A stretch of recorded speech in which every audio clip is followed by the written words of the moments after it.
Hey, what's going on, everybody? Welcome back to Upstate Speedtests. Today we're at the Oakdale Commons, which is my local rebirthed shopping center, if you will. And we're going to go see if we can get a Google Pixel 9 XL.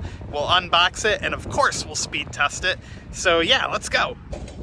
Alright, well, I had planned on doing a fancy unboxing for you guys, but we had to open the box to get a two-factor authentication code at the AT&T store. Ignore my disgustingly messy trunk. But unboxings are too mainstream, so we're going to do a reboxing. This might be the first reboxing on YouTube. So you get a SIM card tool with a bunch of paperwork there. Boring, nobody cares. So we're going to put that back in the box, poorly. You get a charging cord, but no charging base. The Pixel does support up to 37 watt fast charging. And here's the Pixel itself. Beautiful display on this thing. The camera so far has been really impressive, right on par with my iPhone, I would say. I haven't really had a chance to do video yet, but I'll make sure to include that in the video here. So we'll put that back in the box. And then this part is the top of the box. I think I did that backwards, but who's counting? And then here's the cover that slides over the top of the box. So there you go, YouTube's first reboxing of the Google Pixel 9 Pro XL.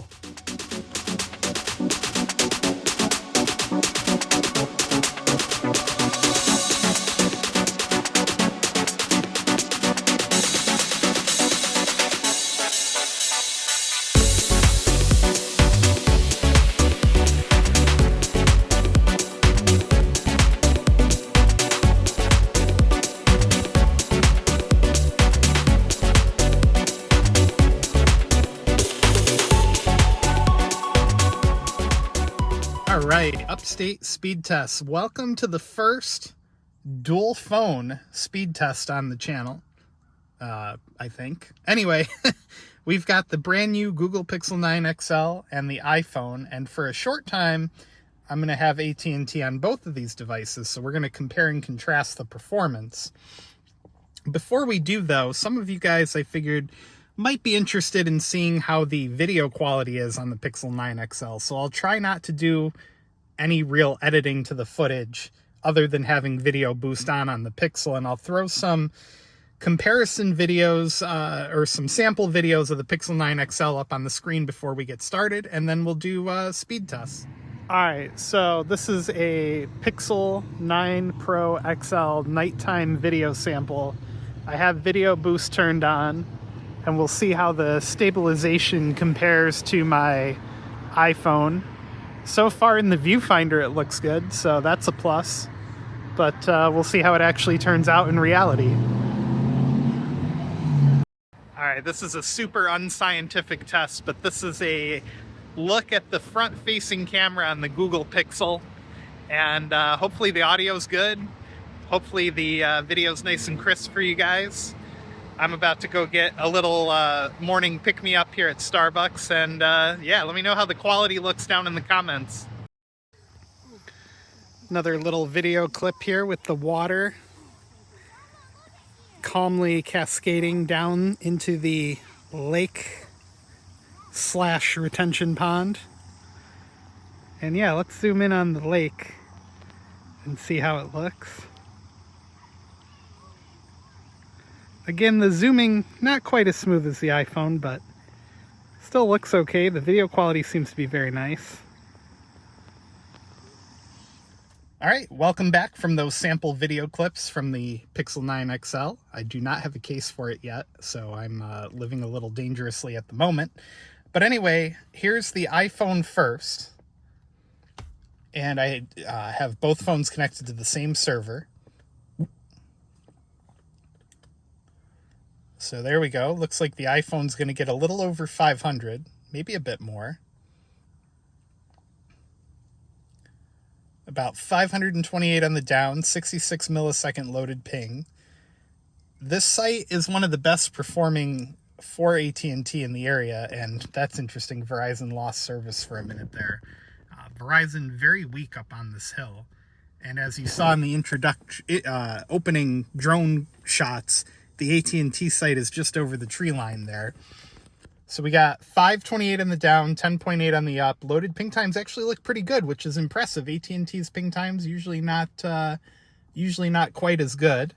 Got the other phone open and ready to go. So here's the Pixel 9 XL running on a brand new AT&T account. So 80 millisecond ping compared to 66 on the iPhone. But it does look like the Pixel is going to get slightly better download speeds than the iPhone. Again, I'm giving fuel to the fire, but the dual SIM disapproval crowd out there is going to say, look, dual SIM is terrible. I don't know. I'm going to say that it's because the Pixel is up in the windshield and the iPhone is down on the dashboard. But whatever. So 528 on the down on the iPhone, 10.8 on the upload, and the Pixel got 653 and 37. Let's find a new server to test with real quick. We'll do Cornell University.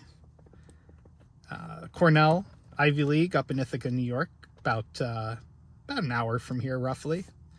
So the data's not going very far. 71 millisecond ping, unloaded. The loaded ping is looking pretty good. Download, again, approaching 700 on the down.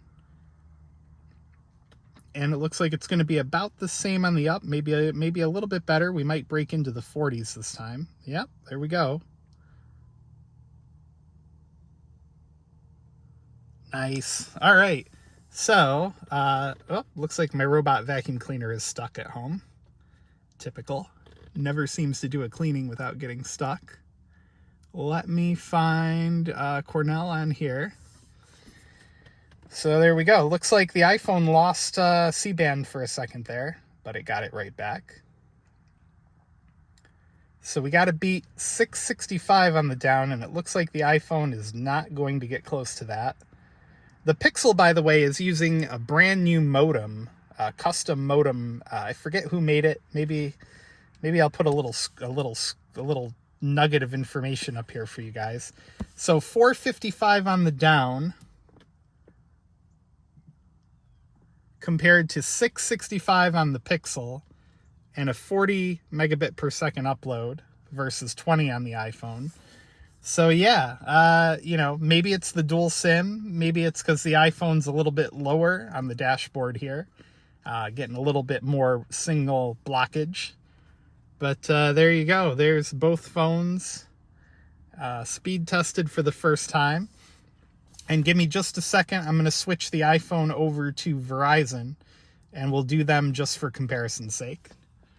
Today's video is brought to you by CircledIn. CircledIn.com lets you split the cost of a wireless family plan from major providers like Verizon, AT&T, or T-Mobile, and even from prepaid providers like Cricket or Google Fi. And now they've even added the capability for you to split the cost of a streaming service from places like Netflix, HBO, Hulu. Check them out at CircledIn.com. Thank you again for supporting the channel.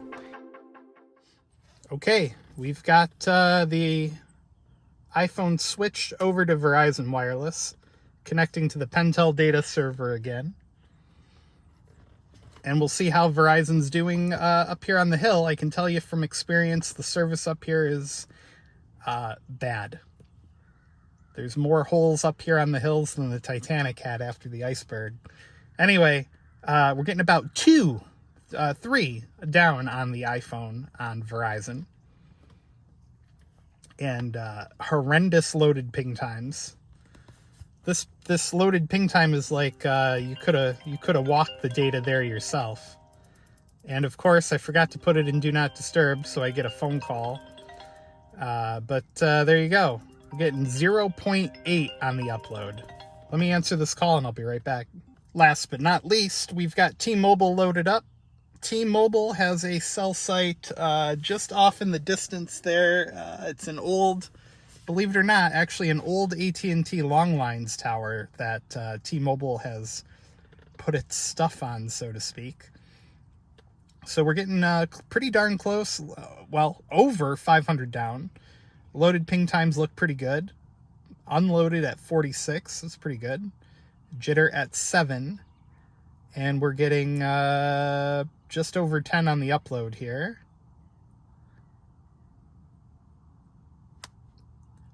So yeah, all in all, 2 out of the 3 providers do really well up here at this park, and Verizon could benefit from a colo up here somewhere.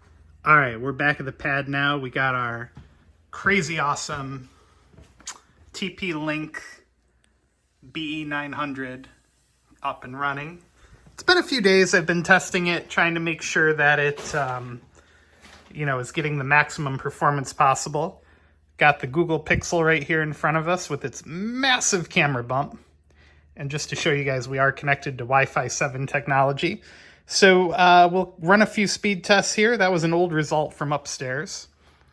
First, I guess we're gonna go with Comcast in Plainfield, New Jersey.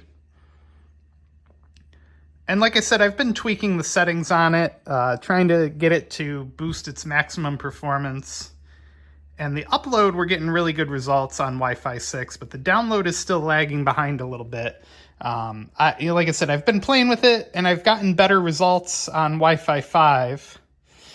Let's see. We'll go to the Spencer, New York server here. This one's usually pretty zippy. So we got an 18 millisecond ping, and the download is off to the races.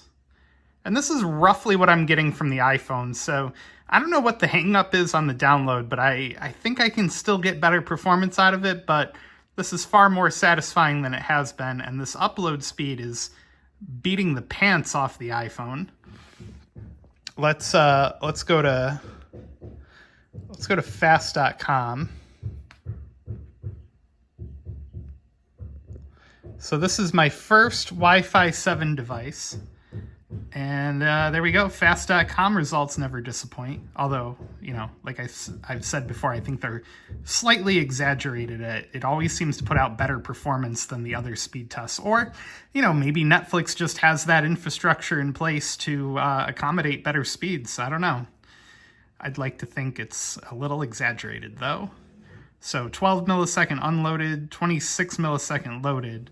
1.6 on the down, and it looks like we're going to get about 1.2 or maybe 1.3 on the up. And yeah, Pixel 9 Pro XL, killing it on Wi-Fi 7 on the 6 gigahertz band. And look at that, I guess we'll run it one more time. There we go. Ooh, it almost hit 1.8 on that one, or 1.9. A little slower on the second go around, and for the sake of time on this clip, I guess we won't bother with the upload, although there it goes. 1.3, maybe 1.4. We used a gig of data on the download and about a gig and a half on the upload, or 2 gigs. Wow, pushing a lot of data through that. That's pretty incredible. So there you go, your first Wi-Fi 7 speed test on a 2 gigabit per second connection on the new Google Pixel 9 XL.